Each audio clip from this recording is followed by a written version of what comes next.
कठिन घड़ी है से जुड़े हुए थे और उनके साथ काफ़ी अच्छे लम्हे उन्होंने गुजारे हैं। आगे कहने के लिए मैं फितार भाई से कहूँगा कि वो आएँ और इसकी तारीफ देवियों और सज्जनों, आज कहा जा सकता है कि बड़ा दुख तो है ही है। वैसे भी इंसान इस दुनिया में आया है तो उसको जाना ही पड़ता है।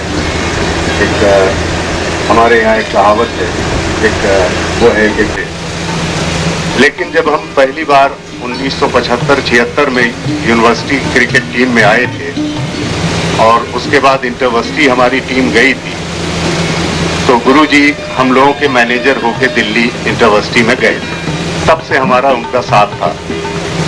और फिर उसके बाद एक जो हमारा उनका सबसे जबरदस्त साथ रहा, वो एक लंबा कैरियर उनका और हमारा कमेंट्री के पर्पज से रहा। 1978-79 से हम दोनों ने एक साथ कमेंट्री शुरू की थी। एक ही साथ हम लोगों ने ट्रायल दिया था, एक ही साथ हम लोगों की कमेंट्री की शुरुआत हुई और लगातार 20-25 साल तक हम लोग कमेंट्री में हमेशा साथ रहे। टेस्ट मैचेस में जाते थे एक एक हफ्ते के लिए, एक साथ रहना। वनडे में जाते थे, एक साथ रहना। रेडियो के लिए भी एक आसान हो जाता था कि उनको 2 कमेंटेटर हिंदी के भेजने हैं तो हम दोनों को साथ भेज देते थे। तो बहुत ज़्यादा, इतना ज़्यादा हम लोगों का साथ था कि आज लगता है कि अमरेंद्र सिंह की कमी पूरी तो नहीं हो सकती, लेकिन फिर भी ऊपर वाला जो एक नियम बनाता है उसको तो हम लोग बदल नहीं सकते। गुरुजी की एक बहुत खास बात जो हमें इतने 25-30 साल के उनके साथ में लगी है, ये बहुत कम इंसान के अंदर देखी जाती है।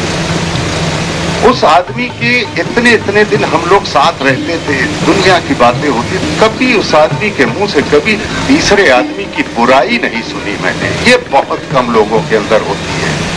कभी किसी की बुराई नहीं, हमेशा हंसते हुए और दुनिया की बातें, किसी थर्ड पर्सन को बुरा ना कहना, ये बहुत कम इंसान में होता है जो हमारे गुरुजी में थे। गुरुजी चूंकि जब साथ होते थे तो थोड़ा सा हमारी भाभी जी के भी थोड़ा इत्मीनान रहता था कि हम उनके साथ हैं।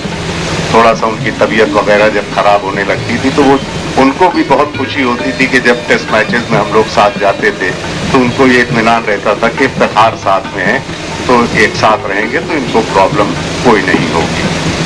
और चूंकि हम लोग हमारे टीचर भी थे यूनिवर्सिटी में, हम उनके स्टूडेंट भी थे और बाद में कुलीग भी हो गए थे, तो जो रिश्ता वो बना के रखते थे, बेहतरीन इंसान।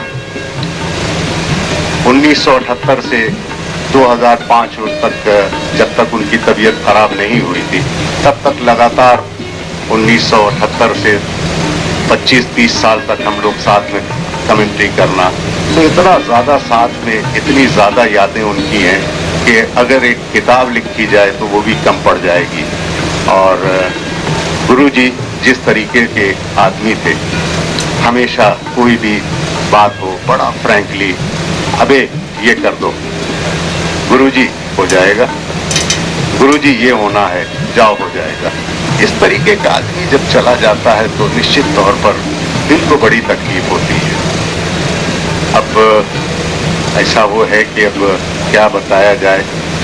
गुरुजी की जिस वक्त मौत की खबर सुनी तो दिल को तो एक धक्का तो जबरदस्त लगा। उसके पहले भी हम लोग जब बीमार रहते थे तो अक्सर हम आते रहते थे घर पे, हालचाल लेते थे। अभी जब थोड़ा सा उनको होश रहता था तो अभी एक मैच हम करके आ रहे थे, अभी इंग्लैंड की सीरीज का धर्मशाला से, तो फोन आया चंडीगढ़ के पास, हमने खराब थी, बैठ के कमेंट्री सुन रहे थे, बड़ा मजा आया कमेंट्री में। ये था कि एक और बहुत खास बात थी उनकी, लोग कहते हैं कि हम पेशा दुश्मन हमेशा, ये एक मिसाल दी जाती है, लेकिन हम लोगों का, हम पेशा तो थे कमेंट्री में, लेकिन कभी एक दूसरे से कोई वो नहीं, जो हमारी कमी हो जाती थी कभी कमेंट्री में वो हमको बताते थे कि अबे ऐसे नहीं, ये गलत कह गए, कभी वो कहते थे कि अबे सुना कर हमारी भी कभी कोई गलती हो तो हमको बताया करो। ये बहुत कम होता है ऐसा कि हम एक पेशे में आदमी एक दूसरे का इतना साथ दे। तो हर तरीके से में सुधार लाना, लैंग्वेज, कोई चीज हमको, चूंकि बचपन से हम उर्दू के स्टूडेंट रहे तो अल्फाजों का कि अबे ये उर्दू में कैसे इसको तलफ़ुज़ कैसे किया जाता है, इसको कैसे बोला जाता है। हम लोग उर्दू से थोड़ा दूर रहे हैं, हमारी परवरिश उर्दू में नहीं हुई है।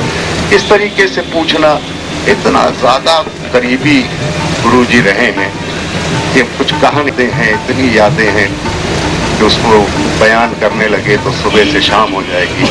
लेकिन फिर भी यहाँ पर आज जो मौका है कि उनकी यादों को संजोना, जो लोग और उनके साथ रहे हैं, अलग अलग वेरियस फील्ड के लोग रहे हैं, सभी से उनका अपना जो रिश्ता नाता रहा है, उन्हीं के याद करने के लिए हम लोग यहाँ पर इकट्ठे हुए हैं और उनकी आत्मा की शांति के लिए दुआ करने के लिए, उनकी जो परिवार है उनको उनके बिना जीने की जो हौसला अफजाई है ऊपर वाला उनको नसीब फरमाए।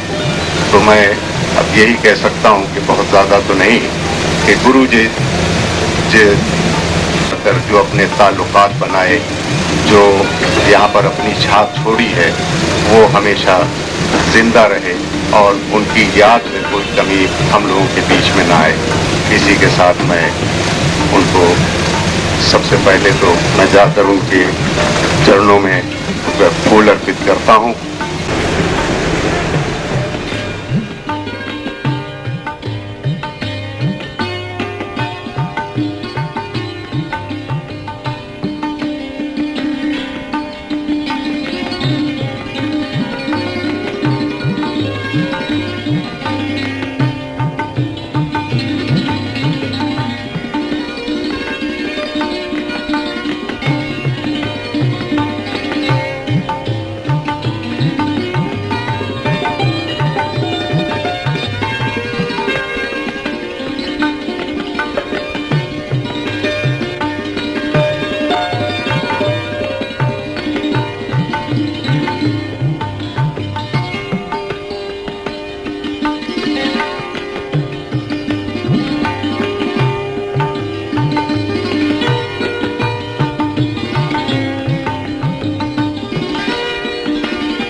हम लोग जब कमेंट्री के लिए, चूँकि हम और अमरिंदर सिंह जी साथ जाया करते थे, हम लोग हिंदी में हुआ करते थे, तो हम लोगों का ज़्यादातर साथ हुआ करता था अंग्रेजी में हर्षा भोगले और जेपी नारायणन का। तो जेपी नारायणन तो रहे नहीं, लेकिन हर्षा भोगले गाता हुआ चेहरा नजर आता है। इस बुरी खबर को सुनते हुए भी वही दृश्य सामने आ रहा है। हर्षा भोगले एक जाना माना नाम कमेंट्री की दुनिया में है। और चूंकि यहाँ पर आज जो ये कार्यक्रम है, ये अमरेंद्र जी के साथ गुजारे हुए लम्हे, उनकी यादें जो एक दूसरे के साथ बिताई हैं, उसको याद करने के लिए यहाँ पर ये कार्यक्रम आयोजित किया गया है। तो मैं सबसे पहले उनके 60s के दोस्त मोहन जी से गुजारिश करूंगा कि वो आएं और अपने साथ बिताए हुए लम्हों को यहाँ पर उपस्थित लोगों के सामने बयान करें। अमरेंद्र भैया के 65-66 उस समय के दोस्त हैं। मैं तो नहीं समझ सकता हूं कि आज वो क्या बोल पाएंगे और कैसे बोल पाएंगे। कल भी जब वो मिले और लगातार वो काफ़ी परेशान थे, बहुत उनके लिए बोलना मुश्किल था। लेकिन मुझको वो याद आता है टाइम जब मुफ्तीगंज में वो रहा करते थे, तब के मोहन भैया उनके मित्र रहे हैं। तो मैं चाहूँगा कि मोहन भैया कुछ कोशिश करें, जो भी कह सकें हमारे लिए एक वो अच्छे लम्हे होंगे, हम लोग याद रखने की कोशिश करें। साथी तो ऐसे थे जिनको भुलाया नहीं जा सकता। उनकी यादें क्या बताएं, कहा हमसे कहा नहीं जा रहा है। वो हमारे नहीं थे।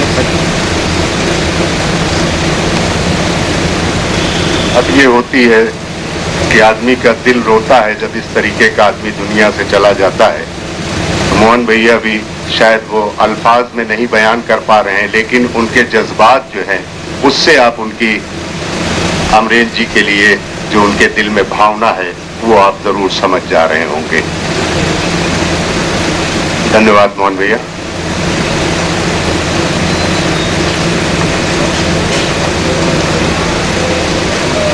अब मैं यूएस राय साहब, जो कि इकोनॉमिक्स डिपार्टमेंट में है, चूंकि हमारे गुरुजी भी इकोनॉमिक्स डिपार्टमेंट में रहे, उनका भी, राय साहब का भी बहुत पुराना साथ रहा है और ज़्यादातर वक्त उनका डिपार्टमेंट में उन्हीं के साथ बीतता था। तो मैं राय साहब से गुजारिश करूंगा कि वो आएं और हमको उनके साथ बिताए हुए लम्हों की कुछ यादें ताज़ा कराएं।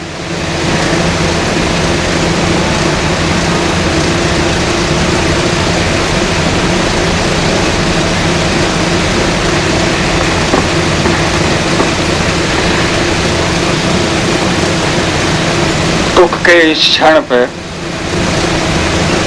कुछ ऐसी बातें अमरेंद्र भाई के साथ थी जिसको चाह कर भी बुलाया नहीं जा सकता। अमरेंद्र और हमारी दोस्ती एक स्टूडेंट यूनियन के चुनाव के समय झगड़े से हुई और हम दोनों अपोजिट कैंप को संबंधित थे। आपस में मारपीट हुई। उसके एक हफ्ते बाद यूनिवर्सिटी रेस्टा में भेंट हुई और उस दिन से अब तक जो यादें उनसे जुड़ी हुई हैं, सबको उजागर करना तो बड़ा मुश्किल है, लेकिन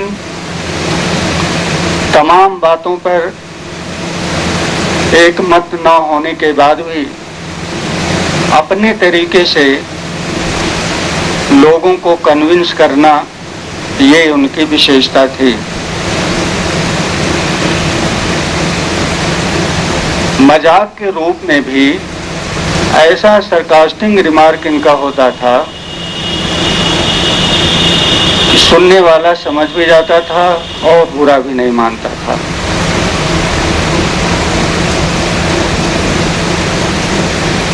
जो अंतिम मुलाकात हमारी हुई थी, उसमें उन्होंने कुछ ऐसी बातें कही कि जो इस बात को उजागर करती है कि उनका लगाव विश्वविद्यालय और अर्थशास्त्र विभाग से कितना था। एक बहुत ही प्रमुख आदत उनकी थी कि जो भी अर्थशास्त्र में लेटेस्ट बुक आती थी किसी भी नेशनल इंटरनेशनल ऑथर की, खास करके इंटरनेशनल ऑथर की, उसको खरीदने की प्रवृत्ति उनमें सबसे पहले थी। कोशिश करते थे उन किताबों के बारे में जानकारी करते थे, इंटरनेट वगैरह से अगर मिल गया, और अल्टीमेटली जब उस किताब को अपने पास नहीं रख लेते थे तब तक उनको चैन नहीं होती थी। और अपने को अप टू डेट रखना, इकोनॉमिक्स में अप टू डेट रखना, और बोलने का, लिखने का जो तरीका था, बिल्कुल स्पष्ट लिखना, स्पष्ट बोलना, तो बहुत सी बातें हैं जिनका आज जिक्र कर पाना बहुत मुश्किल हो रहा है।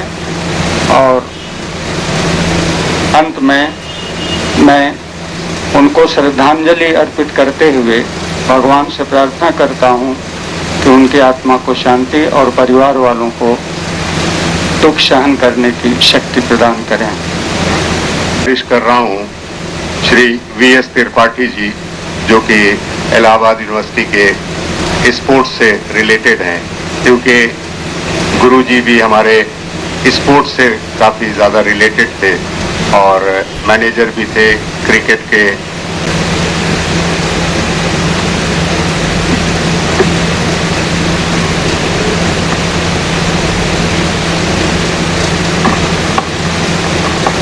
आदरणीय श्रोतागण,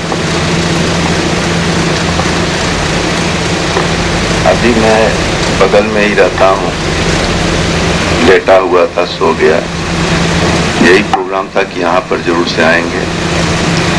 कार्य शुरू हो गया तो हम घर पर कहे कि हम थोड़ा सा बगल में हो लें। इतना नहीं आशा रखते कि तुरंत ही हमको कुछ बोलना पड़ेगा, क्योंकि बोलने के लिए क्या बोला जाए, उसको कैसे क्रमबद्ध किया जाए, कहाँ से शुरू किया जाए, किस तरह से बोला जाए, क्योंकि जिसके बारे में यहाँ कुछ बोलना है, जो उनका स्वभाव था, करीब करीब सभी लोग जानते हैं। अमरेंद्र जी का सभी लोग कहते हैं किस प्रकार से वो बोलते थे, कैसे उनका गेस्चर क्या था, क्या व्यवहार था, कैसे किसी भी प्रॉब्लम को कैसे, कुछ अलग ही शैली थी उनकी। और वो ऐसी शैली थी जो कि उस समय पता नहीं चलता, लेकिन बाद में महसूस होता है कैसे एक्सक्यूट किया जाता है। हमारा उनका कब से संबंध है कुछ याद नहीं है, क्योंकि हम काफ़ी और बैठते थे। उनके चाचा जी की श्राद्ध थे, उनसे कभी कभी बात होती थी अमृत के बारे में। स्टूडेंट थे अक्सर, और हम लोगों को गांव ही बगल में, हम ककरा कुटवा के रहने वाले, ओरिजिनल ठोकरी के रहने वाले हैं इनके, और भी सब छोटे बड़े किसी तरह से संबंध रहता था। अब व्यक्तिगत अमृत के बारे में कई ऐसे चांस आए कि हम लोग साथ साथ मैनेजर कोचबल के साथ गए, जहाँ जहाँ जाना रहता था वहाँ हम लोग जाते थे। हम मैनेजर बन के जाते थे, वो कहते थे अमृत तुम भी साथ रहो, क्योंकि क्रिकेट का ऐसा वेब आया। हम लोग जब स्टूडेंट थे तो उस समय जो है स्पोर्ट्स का, हॉकी का वेब था, लेकिन जब ऑर्गेनाइजेशन में आ गए तो क्रिकेट का वेब एकदम आ गया। बहुत एडमिनिस्ट्रेशन में बहुत प्रॉब्लम होती थी, हम लोग साथ कैसे एक्सिक्यूट करते थे भी रहता था, टीम में ले जाकर कैसे काम करते थे। यूनिवर्सिटी का एडमिनिस्ट्रेशन रहता था, वहाँ पर भी हम लोग काफ़ी साथ रहे, कैसे एक्सिक्यूट किया जाता था वो भी जो है अमरेंद्र सिंह के बारे में जो है सब लोग जानते हैं कि कैसे एक्सिक्यूट करते थे। बोलते कम थे, कोई भी प्रॉब्लम रहता है सटल वेब में वो कर देते थे। हम लोग शायद बहुत बाद में 80s के अराउंड हम लोग सुप्रिटेंडेंट थे एक साथ, वो SSL के थे, हम PCB हॉस्टल के थे। बहुत से ऐसे मौके आते थे, कभी कभी कुछ अच्छे लड़कों को एडमिशन करना पड़ता था। हंसकर कहते थे पंडित जी आप ऐसा करिए कि आप इस लड़के को नहीं ले सकते, मैं, उनको सब पता रहता था, वो आप इस लड़के को नहीं ले सकते, मैं इस लड़के को नहीं ले सकता, आप इसको अपने यहाँ ले लीजिए, मैं इसको अपने यहाँ ले लूँ। इस तरह से यूनिवर्सिटी की एक टीम बढ़िया बनाना है, कभी कभी ऐसा रहता था, तो हम लोग इस तरह से एक्सिक्यूट करते थे। कभी कभी लड़कों में ऐसा आ जाता था पूरा मीटिंग की, क्या आप सब मतलब उनको, उनके सामने जो प्रॉब्लम रहता हमारे, क्या सब यहाँ स्पोर्ट्समैन ही सब यहाँ रख लेंगे क्या हॉस्टल में, तो वो सब हमको पहले से उसके बारे में फिट कर देते थे, हम उसके बारे में फिट कर देते थे लड़के के। हम कहे बेटा तुम ले आओ अपना मार्कशीट। जो लड़का मार्कशीट लाया था, तो जितने वो स्पोर्ट्समैन था, जितने भी मार्कशीट जो लड़के थे सबसे मैक्सिमम नाम उसका जो मार्क्स उसका रहता था। कहने मतलब है कि जो काम भी वो करते थे बहुत सॉलिड ढंग से हम लोग किया करते थे। हम लोग एक दूसरे को बताते भी नहीं थे, तो शो बहुत कम, वो भी ज्यादा शो नहीं करते, हम भी ज्यादा शो नहीं करते थे, इस टाइप का रहता था। कभी कभी उनका अपना व्यक्तिगत स्वभाव था जागने का। हम लोग रात रात में कभी ठंडक बहुत रहती थी, खाने पीने कभी अगर कई ओकेजन जम्मू अगर गए कि पंडित जी आप मिठाई खाइए, हम तो टिक्का खाएंगे जो है। हमने कहा नहीं भाई हम भी टिक्का खाते हैं। तो कहे ब्राह्मण होकर के आप जो है टिक्का खाते हैं, मजाक होती थी। हमने कहा मैं सतयुग का ब्राह्मण हूँ, जिस समय की गोमांस खाते थे, सॉरी अब उसका मैं नहीं रेफरेंस लूंगा अभी, कि खाते थे और उसमें वेद पुराण लिख दिए। तो ये ह्यूमरस भी बहुत होता, क्योंकि हम बहुत इमोशनल नहीं लेना चाहते, क्योंकि बड़ा मुश्किल पड़ जा रहा है हमें। तो यही बात रहती थी, हम लोग हंसी मजाक करके, ठंडक माने हालत खराब रहती थी, कैसे किया जाए। और कभी कभी ऐसे ओकेजन आता था कि कैसे जो है जिताया जाए, तो हम अपने स्टाइल से लड़कों को सपोर्ट करते थे, वो अपने स्टाइल से लड़कों को सपोर्ट करते थे। और कई तरह तरह के लड़के आ जाते थे, बहुत से भयंकर लड़के भी आ जाते थे, कैसे उनको एक्सक्यूट किया जाए। वो भी कभी कभी मैंने राजू भी हमारे साथ भी एक चक्कर इसको भी लेकर गया है, सब जानता होगा कैसे हम लोग एक्सक्यूट करते थे। हमने सटिल बहुत थे जो है एकदम बिल्कुल। एंड एक वर्ड कहा जाए कि he was a wise man, जो भाई होता उसका जो है ही वॉज वाइज मैन, बहुत अच्छे रहते थे। हम लोग बगल में रहते थे, कोई अगर रहे तो टुप से जो है साथ बोल देते थे हंसी मजाक में। कभी हम लोग टल रहे थे, हम कहे अमरेंद्र यार इनकी तबीयत ठीक नहीं है, तो कहा हाँ भैया एक चीज देख रखे, उनको जो है कहाँ भर्ती कराएंगे, उनको अस्पताल में तो नहीं होगा, कोई जानू लोग अस्पताल में उनको भर्ती कराना पड़ेगा। इस टाइप की ह्यूमरस जो है उनका रहता था, इस टाइप की ह्यूमर करते थे हम लोग रहता था। और कभी कभी कोई जरूरत पड़ जाती थी ऐसा कि दिन हम लोग बिल्कुल बगल साथ में रहते थे, कोई बात होती थी, हमारा भी एकदम हमारा एक्सीडेंट बहुत होता था। अक्सर जो है काफी हाउस आते समय एक्सीडेंट हुआ, कई मरतबे जो है एक्सीडेंट हुआ, इधर गिरे, इधर जो है 7 रिब्स इधर टूट गई, कॉलर बोन टूट गया, 10 साल बाद फिर 7 रिब्स कॉलर बोन टूट गया। और जैसे कहा अमरेन जो है खट से आए, तो वो हम बेहोश रहते थे, लेकिन थोड़ा होश आता था। तो वो कहते थे कि यहाँ पर कोई गैया नहीं है, भैंस नहीं है, जानवर नहीं है, ये पंडित जी भैया कहाँ किससे लड़े जो है एकदम। तो सेटल करते रहते थे। तो बात बहुत क्या कहा जाए, बहुत बड़ा खराब लग रहा है। हम लोगों के बच्चे, उनके बच्चे सब बगल में जो है सब यहीं रहते थे, छोटे 24 घंटा मतलब यहीं रहते थे। शुक्ला जी भी बगल में हैं। तो हमारा यहाँ आने का मतलब यही था कि कैसे कुछ बोला जाए, तो क्या बोला जाए, कैसे बोला जाए। बस हमने डिसाइड किया था थोड़ा सा कि I will try not to make it more emotional, है कि नहीं। तो इस तरह से है, क्या कहा जाए। उनकी तबीयत खराब रहती थी। वही जानने की बात है कि कोई हर टाइप, हम लोगों का चूंकि लोकल हम भी हैं, अभी हर फील्ड के हैं, पॉलिटिकल है, नॉन पॉलिटिकल है, स्पोर्ट्समैन है, एकेडमिक है, सोशल है, गांव के अगल बगल सब रहते हैं।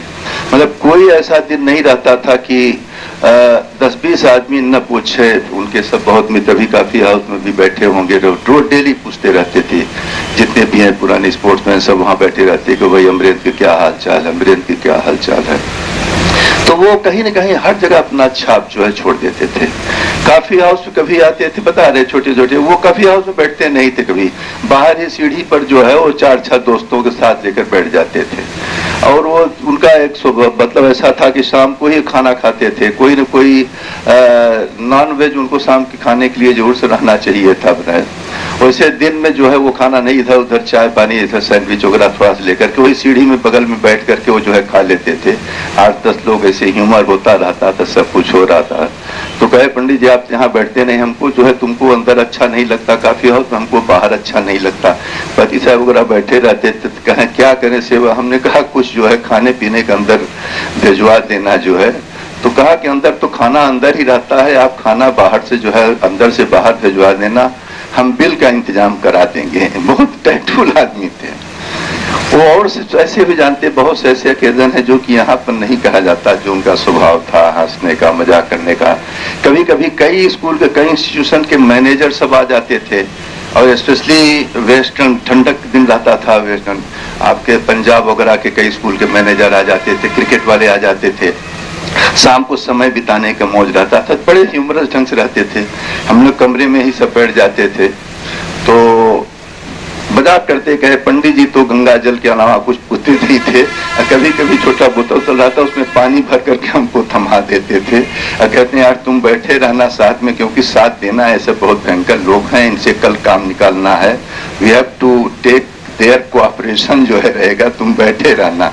हमने कहा मैं बैठे रहूंगा। तो ये सब बहुत तरह तरह की बातें हैं। और जो अभी राय साहब ने कहा कि he was not only master of tongue, he used to read a lot. वो पढ़ते बहुत थे जो है, उनको हमारे घर में वाइफ कभी भी बात होती थी बात होती। He was master of tongue, very sophisticated, कहाँ पर कैसे डील करना है, और कोई भी प्रॉब्लम किसी से करवाना हो तो कैसे ढंग से प्रॉब्लम इसकी कर लेते थे। These are the capacity, administration की कैपेसिटी थी उनमें। और पढ़ाई लिखाई में रहता था, हमेशा यहीं बैठे रहते थे, पढ़ते रहते थे, हमेशा हमेशा पढ़ते रहते थे। ये है, और क्या कहा जाए, एकदम बिल्कुल ऐसे ही चलते रहते, ट्रीटमेंट होता रहता तो भी अच्छा रहता है। थोड़ा सा बर्दाश्त तो करना पड़ेगा कुछ चीजें जो है। स्पोर्ट्स में कहा जाता है कि it is unbearable but tolerable, it is unbearable, intolerable. It is positive sense में। जब कोई स्पोर्ट्समैन जैसे मिल्खा सिंह वगैरह तो आया तो वही देख ले कि हम कही बात माई फ्रेंड मिल्खा सिंह हमारे कैप्टनशिप के अंदर गया। इट इज वेरी सरप्राइजिंग कि यहाँ पर मिल्खा सिंह आए तो रुके थे, बहुत अच्छा रहता है। मिल्खा सिंह, पाल सिंह, गुरबचन सिंह, जोरा सिंह, ये सब बड़े बड़े स्पोर्ट्समैन यहाँ पर आ गए थे और सब लोग रहते थे क्रिकेट। तो वो सब, तो उसमें जब आती कोई जीतता है कोई बड़ी भारी जीत, तो इट इज अनबियरेबल, उसको आप बियर नहीं कर सकते, लेकिन यू हैव टू टॉलरेट करना है, चाहे अच्छाई हो चाहे कोई आप मिस करते हैं। तो यहाँ पर अमरेंद्र का जो लॉस है इट इज अनबियरेबल, लेकिन somehow the other we have to tolerate it. क्या कहें, बंद तो करना ही है। धन्यवाद। अमरेंद्र सिंह जी स्पोर्ट्स से काफ़ी लगाव रखते थे, ख़ास तौर से क्रिकेट में उनका बहुत योगदान रहा है। तो मैं अब गुजारिश करने जा रहा हूँ इलाहाबाद क्रिकेट एसोसिएशन से रिलेटेड और यूपी क्रिकेट एसोसिएशन के वाइस प्रेसिडेंट जनाब ताहिर हसन साहब से कि वो आएँ और अपने ख्यालात जो अमरेंद्र सिंह के साथ उन्होंने वक्त बिताए हैं उस पर कुछ रोशनी डालें। Ladies and gentlemen, little did I think that my visit today would be to condole a junior colleague of mine. In fact, I can say a junior friend of mine, Professor Amrendra Singh. The last time I visited this house was for a marriage ceremony. I feel sad that I have come here today to condole his passing away. But as they say, those who come into this world, they have to go. We all have to go one day. The best thing is that we take happy memories with us when we go. And I'm sure all those people who are sitting here, whether they were related as relations to Amrendra Singh Saab or as associates, have all very happy memories about him. I have personally very happy memories about him, and I'd like to cherish those memories and condole his families and pray for his soul,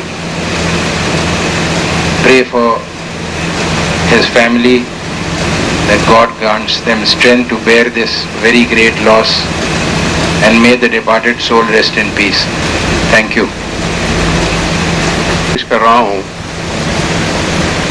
RN लोकर साहब से, जो कि अमरेंद्र सिंह साहब के साथ economics department में ही हैं, उनके साथ उनके बहुत करीबी रिश्ते रहे हैं, जनाब RN लोकर साहब। अमरेंद्र जी को मैंने पढ़ाया भी था, बाद में वो मेरे कोलीग भी रहे, मित्र भी रहे, और इस समय मैं सिर्फ इतना ही कह सकता हूँ कि जिसको चाहने पर मैं हमेशा खुशी के साथ आशीर्वाद देता आया। मुझे कभी ये समय भी कष्ट है और पहले तो सोच भी नहीं सकता था कि वो श्रद्धांजलि हमें उसे देनी पड़ेगी। खैर, जो होना होता है वो तो होता ही है। हमारे विभाग में एक हमारे गुरु थे कृष्णलाल जी और एक ही हमारे विद्यार्थी थे अमरेंद्र जी, जिनसे बाद में हमारे लगभग मित्रवत ताल्लुक थे। और कृष्णलाल जी के बारे में भी, जो अभी कुछ समय पहले गुजर गए हैं,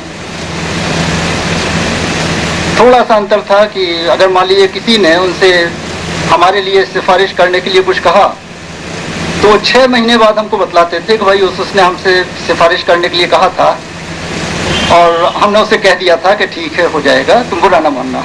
6 महीने बाद जब सब काम खत्म हो जाएगा।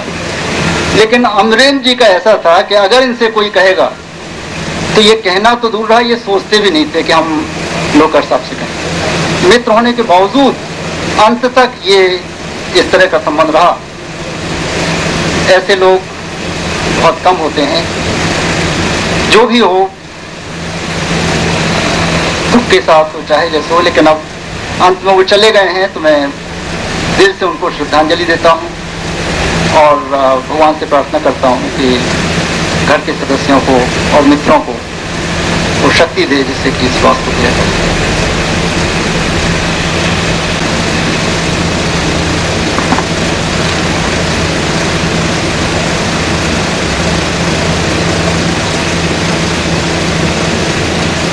हाज़रीन, जहाँ तक मेरा इतना लंबा जो साथ रहा उसमें गुरुजी जहाँ हमको बहुत ज़्यादा प्यार भी करते थे, लेकिन अब याद भी आता है कि कभी कभी उनकी गाली भी हम बहुत खाया करते थे। लेकिन वो वक्त ऐसा होता था कि वो सूरज डूबने के बाद का वक्त होता था और गुरुजी और जेपी नारायणन एक डिप्टी जनरल मैनेजर भेल में हुआ करते थे, इंग्लिश कमेंटेटर, और हम हर्षा भोगले दोनों छोटे रहते थे और ये दोनों थोड़ा सा।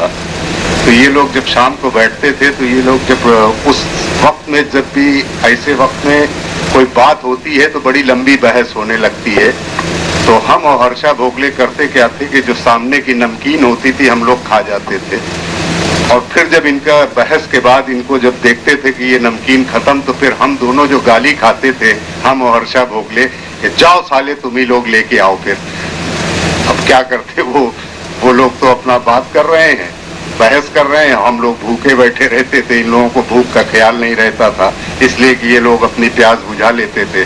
तो नमकीन जब हम लोग खा लेते थे तो बहुत गाली खाया करते थे, वो भी प्यार की गाली होती थी। खैर, ये तो हमारे गुरुजी थे, उनकी तो प्यार भी था, गाली भी थी, सभी कुछ था। अब मैं इस सिलसिले को आगे बढ़ाते हुए गुजारिश कर रहा हूं कि मुझे याद है कि गुरुजी की हर सर्किल में अपनी एक पहचान हुआ करती थी। सिविल लाइंस में अक्सर मेरी मुलाकात उनके दोस्त से की दुकान पर हुआ करती थी, जो डिम्पी भैया उनके बहुत करीबी दोस्तों में से थे और उनके यहाँ भी अक्सर वो जाकर बहुत बैठा करते थे। तो मैं डिम्पी भैया अगर हों तो मैं उनसे गुजारिश करूँगा कि वो आए और उनके साथ बिताए लम्हों को शेयर करें। डिम्पी भैया, लगता है डिम्पी भैया चले गए। एक चीज तो थी कि अमरेंद्र सिंह जी की अपने परिवार के अंदर एक बहुत जबरदस्त पकड़ थी और जो उनके अंदर बड़प्पन था, वो अक्सर मैं देखा करता था कि उनके जो छोटे भाई थे वो कितनी इज्जत करते थे, दद्दा किस तरीके से उनको याद करते थे। और हालांकि वो फ्रेंडली भी अपने भाइयों से बहुत थे, लेकिन जो एक उनका जो इज्जत जो छोटे भाइयों में उनके लिए थी वो बहुत कम देखने को मिलती है। तो मैं उनके भाइयों से भी गुजारिश करूंगा कि वो अपने दद्दा के साथ बिताए हुए लम्हों को हमसे शेयर करें। सबसे पहले मैं ज्ञानू से गुजारिश करूंगा कि वो आए। सॉरी, हमारे फैमिली का बहुत ही इम्पोर्टेंट पार्ट हम लोग के बीच में नहीं है। It's very sad to lose it.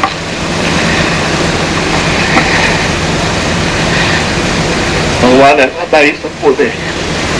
कभी उन्होंने हम लोग को फर्क नहीं सिखाया कौन बड़ा है, वो बड़े हैं कि हम। हमारे सबसे अच्छे मित्र थे, फिलोसोफर, गाइड। हम उनके कजिन हैं या रियल ब्रदर हैं, इस चीज का कभी उनके ऊपर कोई फर्क नहीं पड़ा। हमारे बुआ के बेटे थे और जिंदगी में वसूलों पे चलना उन्होंने जिस तरह हम लोग को सिखाया, that never compromise in life. अच्छा बुरा वक्त सभी के साथ आता जाता है, बट कभी कॉम्प्रोमाइज नहीं करना है। तो अमरेंद्र भाई से अच्छा एग्जाम्पल मेरे परिवार में और कोई नहीं है।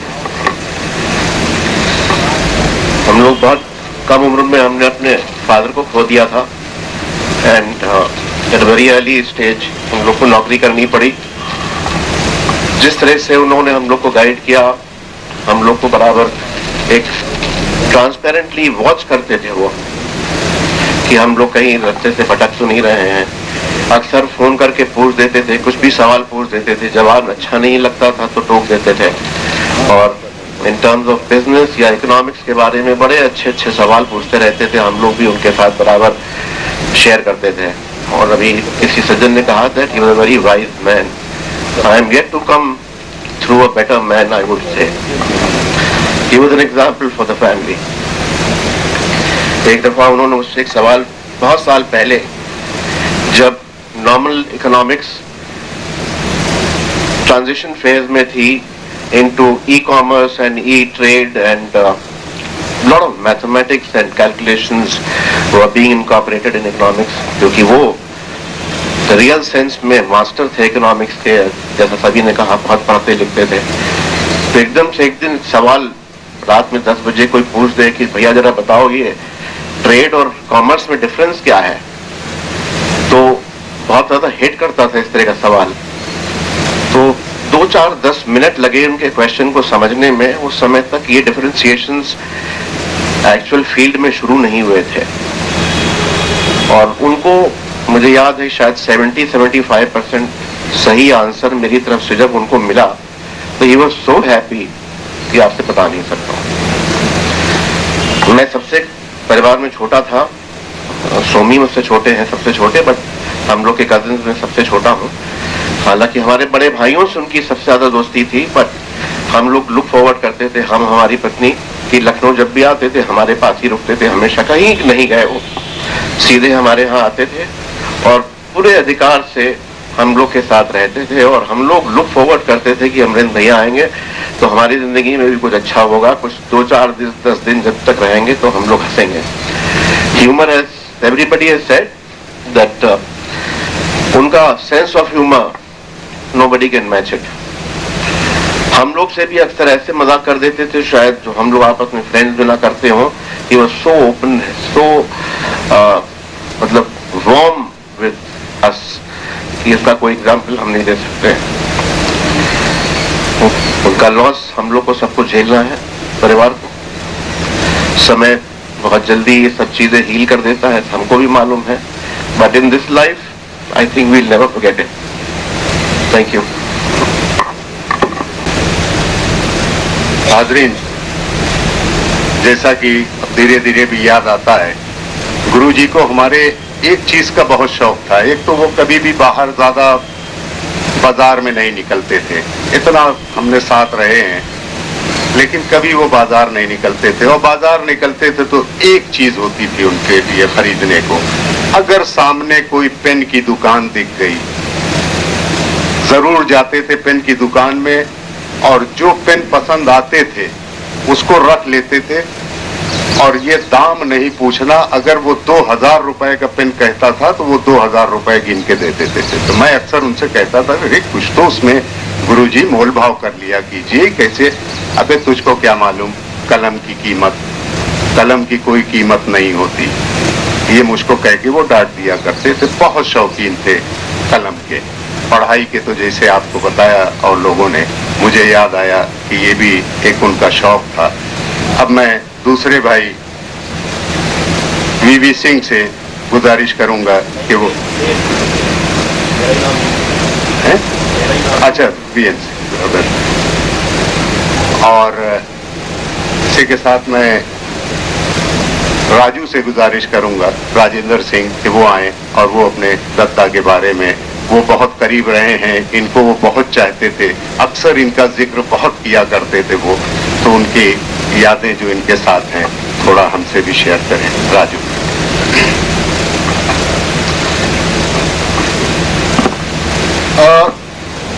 अमरीन भैया तो वैसे बड़े भाई थे, लेकिन जहाँ तक मुझको याद आता है, सबसे पहले मेरी मुलाकात उनके साथ जिसकी मुझको याद है वो तब हुई जब हमारे पिताजी नहीं रहे।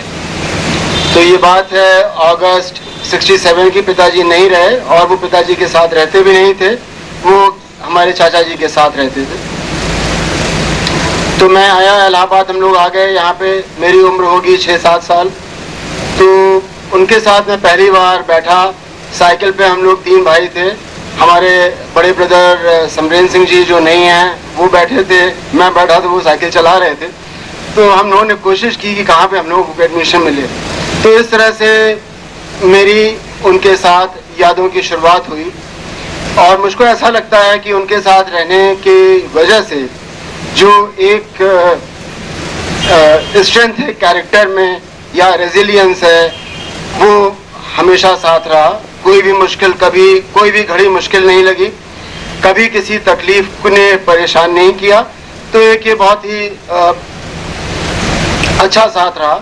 जैसा ज्ञानू ने भी कहा और लोगों ने भी कहा, वो हमेशा सभी के साथ, खाली हम लोगों के साथ नहीं, सभी के साथ एक बहुत कम फासला बना के रखते थे। बिल्कुल एक साथ रह करके चले, ऐसा वो मान के चलते थे। और जो मैंने सीखा लाइफ में उनसे, जिस तरह से उनको मैंने देखा काम करते हुए और लाइफ को इंटरप्रेट करते हुए बहुत से मुकामों पे, वो एक बहुत बड़ी लर्निंग थी। मैंने उनके साथ इलेक्शंस भी देखे, जैसे सीएमपी का इलेक्शन थे, आज उमेश भाई साहब शायद यहाँ पे नहीं हैं, तो उनका इलेक्शन था। उसके पहले बहुत झगड़ा हुआ। एक उस समय ओम प्रकाश केला जी थे, ये 67-68 की बात है।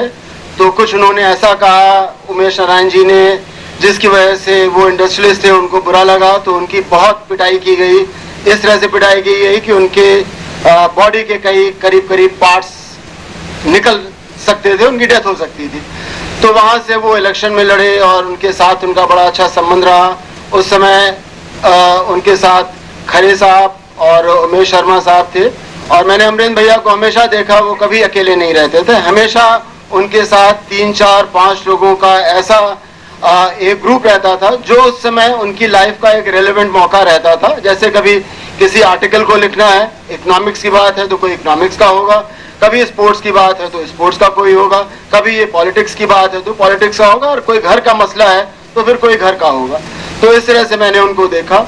उनकी पकड़ इकोनॉमिक्स पे, एक्सप्रेशन पे, हिंदी और इंग्लिश दोनों के कम्युनिकेशन पे, डिस्क्रिप्शन पे, प्रेजेंटेशन पे, एनालिसिस ऑफ सिचुएशन पे बहुत ही बढ़िया थी।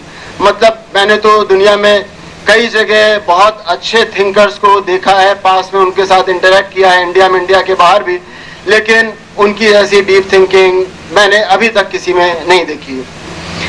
उन्होंने सेक्रीफाइस भी बहुत किया। He was capable of extreme sacrifice and he would forget about that, so this was his character.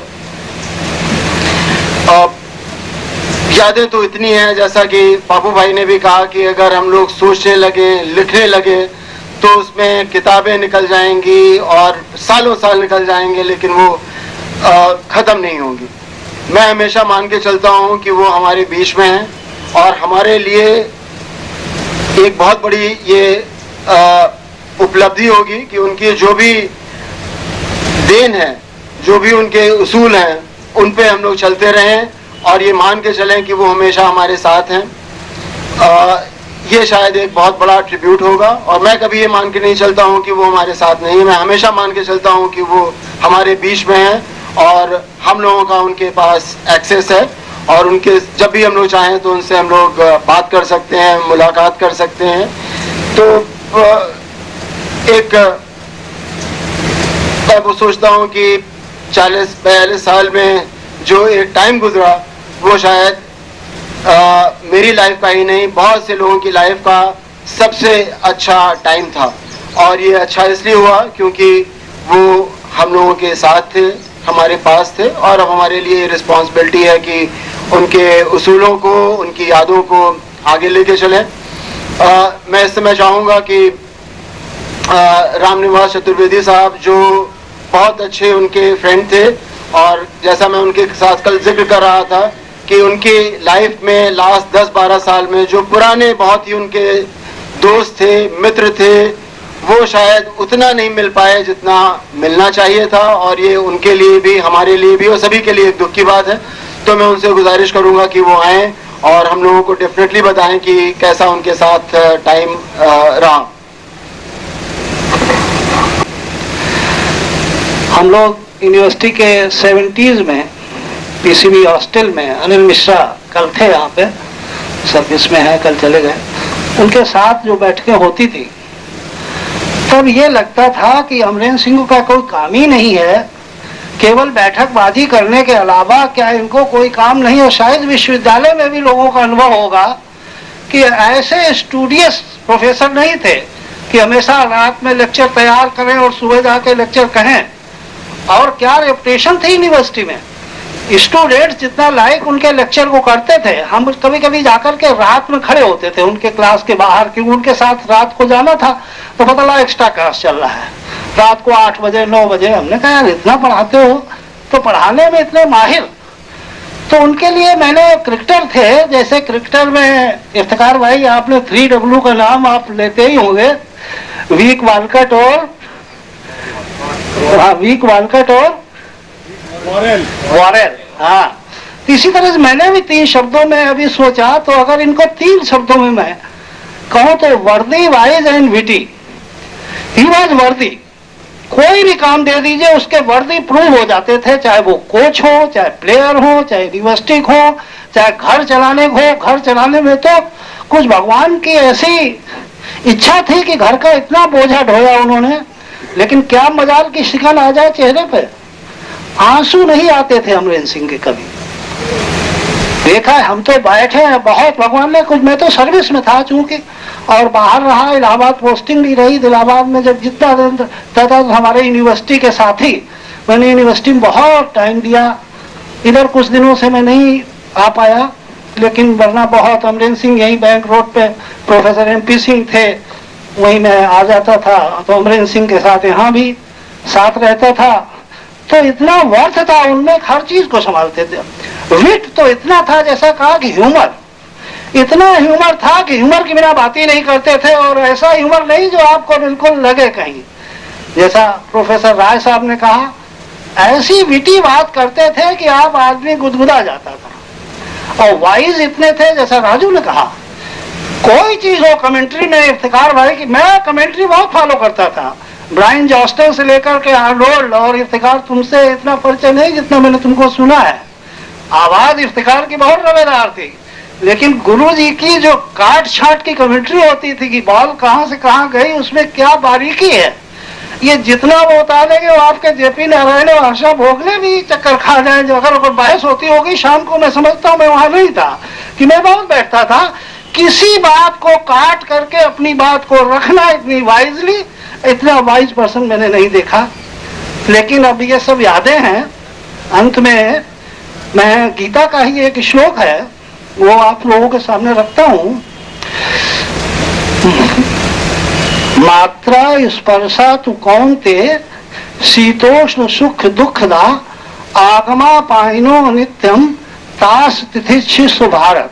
दूसरे अध्याय में अर्जुन को ये समझाया कि जैसे सुख और दुख हैं ये आगमा पाइनो है, जैसे सर्दी और गर्मी है, तो ये आते हैं और चले जाते हैं। तो जो चीजें अनित्य हैं उसमें हमारा शरीर भी है, ये बदलता रहता है। क्या जवानी थी, क्या बचपन था, बुढ़ापा आ गया, उसके बाद अंतिम अवस्था तो जाने की ही है।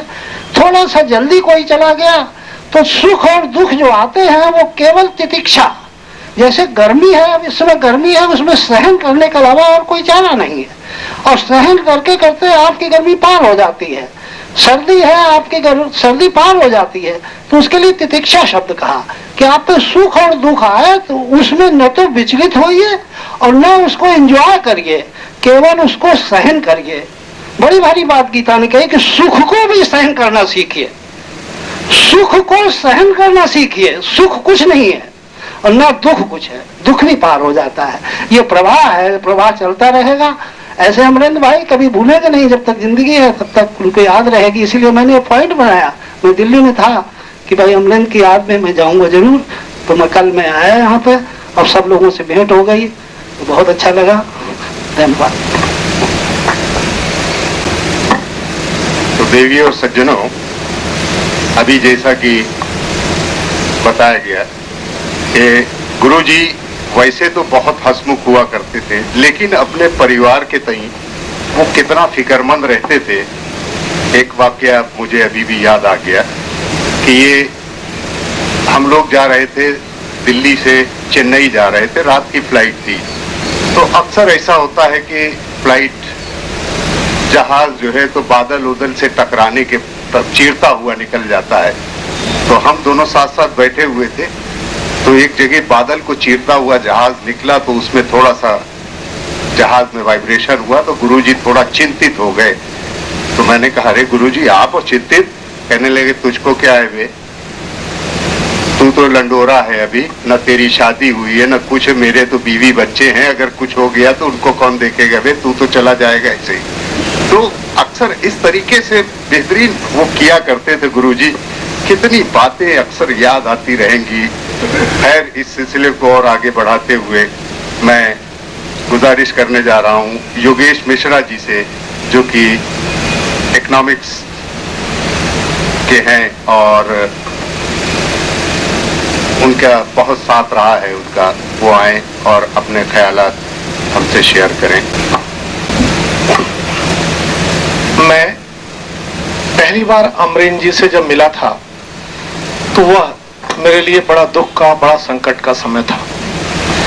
आज जब यहाँ आया हूं तो फिर दुख का समय है, संकट का समय है, वेदना का समय है। पहली बार एक ऐसा दुख था, ऐसा संकट था, ऐसा कष्ट था जिसका हल उनके पास था। आज एक ऐसा दुख है, एक ऐसा संकट है, एक ऐसी वेदना है जिसका कोई हल नहीं है। मैं पेशे से पत्रकार हूं, समय से होड़ करनी पड़ती है, इसलिए इस बात के लिए तैयार तो था कि मुझे अमरेंद्र सिंह जी को श्रद्धांजलि देनी होगी, पर इतनी जल्दी देनी होगी इसके लिए तैयार नहीं था। आखिर मैं क्यों तैयार था, क्यों ऐसा सोचता था? मैं उन खुशनसीब लोगों में हूं जिन्हें अमरेंद्र सिंह जी का पहला रिसर्च स्कॉलर होने का गौरव कह लीजिए, सौभाग्य कह लीजिए, हासिल हुआ था। उस समय मेरे सामने एक बड़ा संकट था। इलाहाबाद विश्वविद्यालय से एमए करके निकला था, रिसर्च करना चाहता था। मेरा टॉपिक भी तय था और निष्कर्ष भी तय था। अभी लोकर सर कह रहे थे केलाल जी के बारे में, वो उन दिनों लेफ्टिस्ट थॉट पढ़ाते थे हम लोगों को। मैं उनके पास गया, मैंने कहा कि मैं रिसर्च करना चाहता हूं, मेरा टॉपिक है रिलेवेंस ऑफ मार्क्स। फिर मैं सोचने लगा कि मुझे रिसर्च करना है, इलाहाबाद यूनिवर्सिटी से करना है। उन दिनों रिसर्च एक बहाना भी होता था छात्रावास में बने रहने का। तो मुझे याद आया कि अमरेंद्र सिंह जी एक ऐसे टीचर हैं जो आते हैं तो कोई कॉपी नहीं लेके आते हैं, सिर्फ रजिस्टर लेके आते हैं, कोई किताब लेके नहीं आते हैं, हिंदी अंग्रेजी दोनों भाषाओं में पढ़ा लेते हैं। वो एसएसएल में उन दिनों हुआ करते थे। मैं गया, मैं कहा सर मैं रिसर्च करना चाहता हूँ।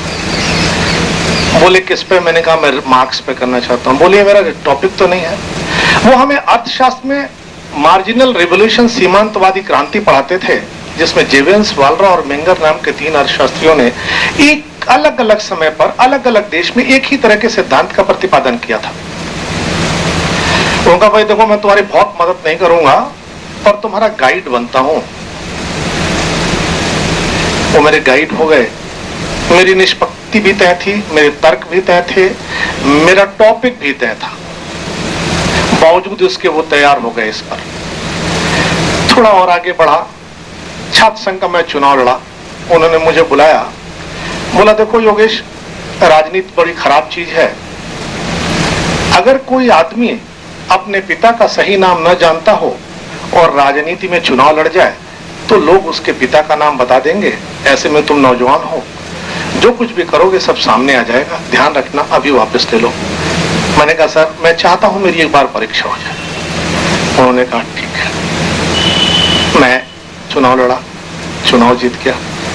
वो मेरे जीतने पर भी खुश नहीं थे। उन्होंने न तो बधाई दी, ना ही मुझे कोई संदेश दिया। मैं इंटरनेशनल हाउस में आ गया। वहां फीस नहीं जमा करने के नाते मेरे एक डायरेक्टर थे, उन्होंने मेरा सामान निकाल दिया। मेरे कुछ दोस्तों ने उनसे फिर सामान कमरे में रखवाया। मैं छात्र नेता था, उन दिनों का अच्छा छात्र नेता था। अमरेंद्र जी ने मुझे बुलाया और सर ने कहा देखो योगेश, जिंदगी में कभी भी प्रेस्टीज इशू का वेट प्रेस्टीज से ज्यादा नहीं होना चाहिए। तुम्हारे लोगों ने उनके साथ गलती की तो माफी मांगो। मैंने कहा सर मैं माफी नहीं मांगूंगा क्योंकि मैंने गलती नहीं की है। फिर उन्होंने उस वाक्य को दोहराया कि जिंदगी में प्रेस्टीज इशू का वेट प्रेस्टीज से ज्यादा नहीं होना चाहिए। और यह वाक्य आज तक मेरी जिंदगी में एक ऐसी नजीर है कि आज तक मैंने कभी भी सपने में अपने प्रेस्टीज इशू के वेट को प्रेस्टीज से ज्यादा नहीं होने दिया। वो खुद पढ़ते थे और हेरम चतुर्वेदी भी पढ़ते थे और मुझे खूब डांट लगाते थे, खूब तारीफ करते थे। यही नहीं, मैंने अपनी जिंदगी में कई बार ऐसे भी क्षण देखे हैं जिसमें उन्होंने मुझे ऐसे सबक दिए हैं जो मेरे लिए मील का पत्थर साबित हुआ। मैं जागरण में रिपोर्टिंग करता था, उन दिनों स्पोर्ट्स मिनिस्ट्री मेरे हाथ में, मैं रिपोर्ट। स्पोर्ट्स मिनिस्टर मेरी दोस्त थी। हमने एक प्रयोग के तौर पे इंडिया के क्रिकेट टीम में एक खिलाड़ी को खिलवा दिया था, थोड़ी सी सिफारिश लगा के। मुझे लगा यार बहुत बड़ा काम है। मैंने अमरेंद्र सर को फोन किया कि सर मैं चाहता हूं आप कमेंट्री करें, मैं थोड़ी सिफारिश कर दूं, आप दिल्ली आइए। उन्होंने मुझसे कहा कि देखो कमेंट्री मेरा शौक है और शौक के लिए सिफारिश नहीं होती है, सिफारिश तो मजबूरी के लिए होती है। ऐसी तमाम यादें मेरे साथ हैं उनकी। मैं उन यादों के सहारे अपने जिंदगी की शेष मंजिल तय करूंगा और भरोसा दिलाता हूं उनके परिवार को मेरी कभी कोई जरूरत होगी तो मैं उपस्थित रहूंगा। बहुत सालों बाद जब मैंने उनको पीजीआई में देखा, उनका फोन आया कि राजू का फोन आया कि सर की तबीयत खराब है, पीजीआई जाना चाहते हैं। पीजीआई पे मेरा बड़ा भरोसा है। मेरे पिताजी जब जब पीजीआई में भर्ती हुए तब तब वो निकल आए और जब वो पीजीआई तक नहीं पहुंच पाए तो मैंने अपना पिता खो दिया था। मैं उनको पहचान नहीं पा रहा था। मेरी पत्नी भी साथ थी। और उसके बाद जब वो बोले योगेश, तो मैंने पहचाना और कहा सर आपने क्या अपनी हालत बना रखी है। फिर वो लंबी बात करते रहे, उसमें बच्चे भी थे। मेरी जिंदगी की शुरुआत जब से हुई थी उनके साथ तब बेटियां बहुत छोटी छोटी थी। मैं यही कह सकता हूं कि मैं एक ऐसा दुर्भाग्यशाली शिष्य हूं जो अपने गुरु को बिना गुरु दक्षिणा दिए श्रद्धांजलि दे रहा हूं। बहुत बहुत धन्यवाद। जहां पढ़ाई लिखाई में थे वहीं स्पोर्ट्स से भी उनका बहुत जबरदस्त नाता, जैसा कि आप सभी जानते हैं। तो अब मैं एक स्पोर्ट्स से रिलेटेड आदमी को आमंत्रित करना चाहता हूं, कौटिल्य जी को, चूंकि उनका भी बहुत साथ रहा है उनका, वो आए और उनके साथ गुजारे लम्हों को हमसे शेयर करें। उससे बहुत घुल मिल तो नहीं पाया, वो डिस्टेंस बड़े भाई छोटे भाई का बना रहा। मगर एक बार रेडियो प्रोग्राम में मेरा उनका साथ हुआ तो चूंकि अमरेंद्र भाई एक बड़े स्तर के रेडियो के प्रोग्राम और कमेंट्री से जुड़े हुए थे, मैं तो बहुत छोटा उस वक्त था। तो उसमें जब उनसे वार्ता चल रही थी तो एक कुछ थोड़ी सी मुझसे गलतियां हो गई जो मैंने उनसे कहा कि भाई साहब अगर आप इजाजत दें तो मैं उसको ठीक करूं, फिर से थोड़ा सा हो जाए। तो उन्होंने मुझे एक चीज कही, गो अहेड, ये सब नहीं देखा जा रहा, जो हो गया सो हो गया। कभी भी जो चीज कर दो उसके बारे में सोचो मत। आगे जब करना हो तब उसमें उस चीज की अच्छाई को ले आओ कि जो तुमसे छूट गया वो आगे जाके ठीक करो। इतना सोचोगे तो फिर कुछ कर नहीं पाओगे, तुम्हारा दिमाग उसी में लगा रहेगा। और वही मूल मंत्र मैंने रखा। मुझसे जब भी कोई काम हो जाता है, अगर कुछ गड़बड़ हो गया तो मैं सोचता नहीं। अमरेन भाई की वो नसीहत गो अहेड, वो आज तक मैं फॉलो कर रहा हूँ और मैं आप लोगों के और अमरेन भाई के आशीर्वाद से मुझे काफी सफलता भी मिल रही है और मैं जो भी कुछ मुकाम पे पहुंचा हूँ उनके उसी गो अहेड के फार्मूले से मैं आगे बढ़ रहा हूँ। इन्हीं शब्दों के साथ मैं श्रद्धांजलि अर्पित करता हूँ। राजुल माथुर से, जो कि इकोनॉमिक्स डिपार्टमेंट से हैं और उनकी सहयोगी भी हैं, श्रीमती राजुल माथुर।